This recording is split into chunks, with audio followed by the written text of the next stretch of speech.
सुन रहे हैं दिनेश कुमार राय को।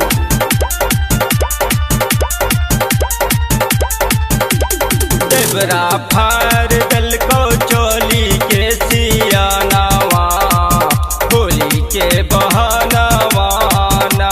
देवरा फार दल को चोली के सियानावा, होली के बहानावाना। होली के बहानावा के होली के बहानावा, होली के बहानावा के होली के बहानावा। देवरा फार दल को चोली के सियानावा, होली के बहानावाना। देवरा फार दल को चोली के सियानावा, होली के बहानावाना।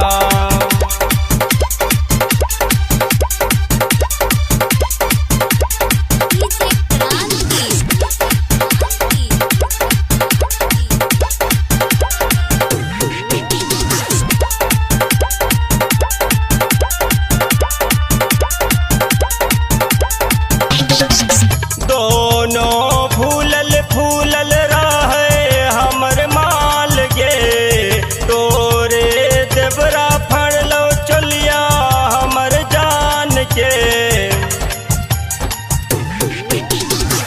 दोनों फूलल फूलल रहे हमर माल गे, तोरे देवरा फड़लो चलिया हमर जान के।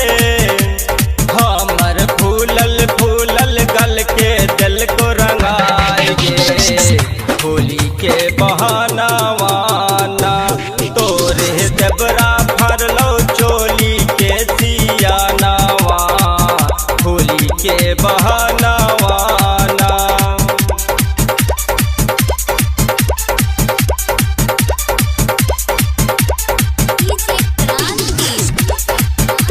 आप सुन रहे हैं दिनेश कुमार राय को।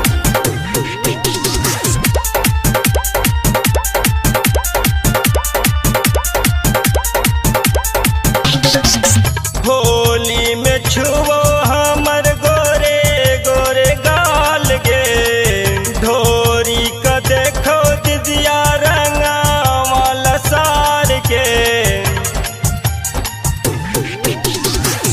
होली में छुओ हमर गोरे गोरे गाल गे, ढोरी का देखो दिदिया रंगा वाला सार के। राइटर दिन से दै छो हमरे पे धियानावा, होली के बहानावा।